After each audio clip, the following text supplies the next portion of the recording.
You guys, I am back with another book talk. The book talk is for Ruth Ware's The Turn of the Key. I was going to show you the picture, but my iPad is deciding that this is not the time to show that to you, and that maybe you didn't want to see. There it is, The Turn of the Key. And I'm going to read you the synopsis, and then we're going to go straight to the ending. Okay. So when she stumbles across the ad, she's looking for something else completely, but it seems like too good an opportunity to miss. A live-in nannying post with a staggeringly generous salary. When Rowan Kane arrives at Heatherbrae House, she's smitten by the luxurious, smart home, fitted with all modern conveniences by the beautiful Scottish Highlands and by this picture-perfect family. What she doesn't know is that she's stepping into a nightmare, one that will end with a child dead, herself in prison, awaiting trial for murder.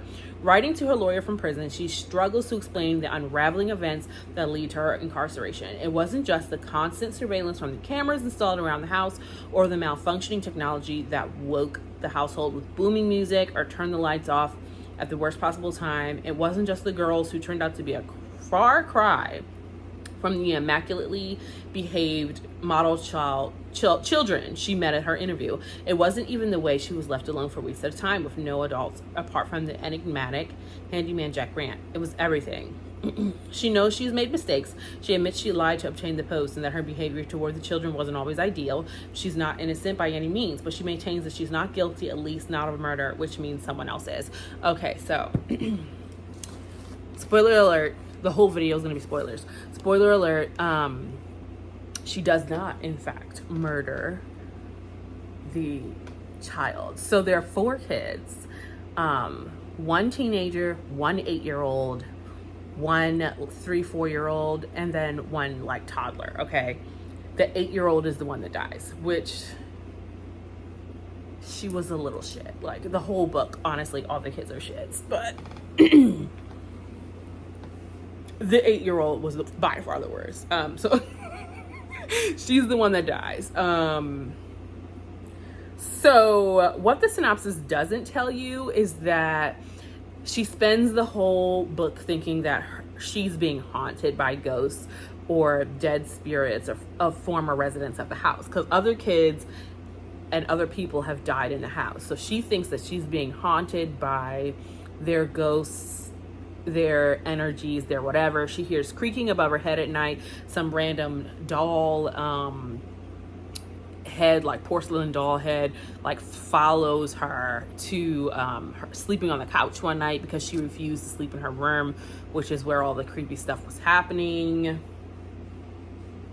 Spoiler alert, it wasn't ghosts. But then she also goes to town, and all the local people are telling her like the stories of the people who passed there, right? So she's like in it, deep in it, thinking that she's being haunted. She's scared out of her mind. She's not getting any sleep, and she's also got her own secrets. Like she is an illegitimate daughter of the father of this family, and in reality she just wanted to hang out and meet her dad. But she took this nannying position because she is in childcare.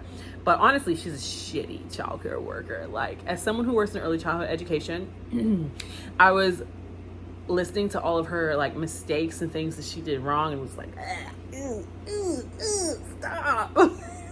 Horrible. But this is about the ending. So if you are really like anti-spoilers, this is where you should stop. So in the end, it turns out that the 8-year-old that died was fake haunting her because she wanted to push out the nannies because she wants her parents to stay at home. So the 8-year-old was fake haunting her, and she had this setup where she would climb out of her window, go into the attic, play recordings above her head so it sounded like she was being haunted, etc., etc. So the 8-year-old essentially was haunting her. And then she tried to poison her from the poison garden. Girl, a whole bunch of other stuff. Like she was trying to poison the nanny. And so she was trying to poison the nanny, but the She died because the other sister, the 3-year-old, liked the nanny and she wanted to keep her, and she essentially was like, I'm tired of all the nannies going away. I want you to stay. We want to keep her, but her sister is messing it up for her, right? Because she's getting ready to haunt her and scare Rowan away. Rowan is the main character. So in the end, this is what we need to discuss. In the end, the younger sister is the 3-4-year-old who kills the 8-year-old because they find her falling out of a window, but they don't know how she fell out of the window. Rowan is saying she didn't push her because she didn't, but there were no cameras in the room, and Rowan put tape over her camera so that they couldn't spy on her because there are cameras all over the house. She just wanted her own privacy or whatever, which I think is understandable. If I were a nanny, I would not want you peeking into my room. That's gross, bro. Anyway, so she put tape over the camera so they couldn't see what happened, and then they that flyaway hair is gonna bother me, and then they just suspected it was her because she was lying about other things, like she was lying about who she was to get the job, and yeah, etc., right? So, and she was banging the handyman when the girl fell out of the window. So they're like, neglect. So they arrest her and throw her in jail. She's in jail. And then she gets this letter from the 3-year-old, the 3-4-year-old, who's written it and in secret somehow. She voice records it and prints it out, and she asks another housekeeper to send it to Rowan. So Rowan gets this letter in jail, and the 3-year-old's Maddie was haunting you by doing A, B, C, and D. This is how she got the doll head there. This is how she got the footsteps creaking above your head. So she tells her how she's haunting her, or how she's faking being haunted, right? And then Ellie, the 3-4-year-old, is Maddie is the 8-year-old that died. Ellie is and I was mad at her, and she was going up there to continue haunting you, to put stuff in the attic. So I pushed her out the window. Please don't tell anybody because I don't want to go to jail and I don't want to be in trouble.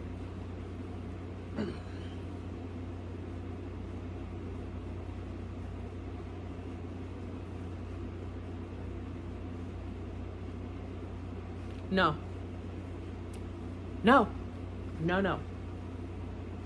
So here's the thing with Ruth Ware and her writing style.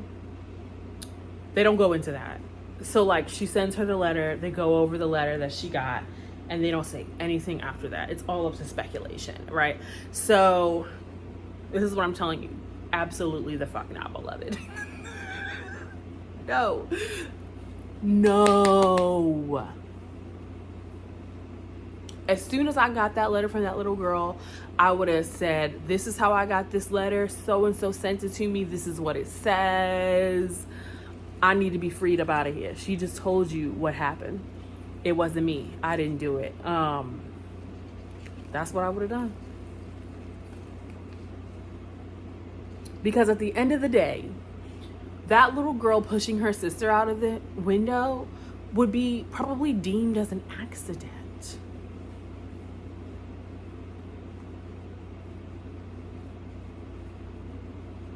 And she's so technically these are her sisters. And she's oh, I never would kill my sisters. And, I'm guessing she never wants to get her sister in trouble. But this woman is going to rot in prison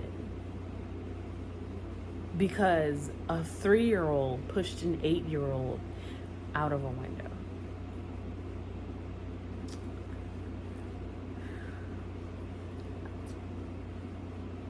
No, I just want you to know that I'm not that person. If they want to try that little girl and send her to jail, then she would have been in jail, honey, because let me tell you, I would not have taken the fall. I would have turned that information over immediately, expeditiously. She'd have been in jail. Some other things that I want to follow up about the book. That Ruth Ware is amazing. All of her books are good. If you haven't read One by One, that's my favorite. Read that one. Imogen Church narrates most of Ruth Ware's books, if not all of them. And she is amazing again in this one, knocks it out the park. Like, she reads with such great emotion, just great.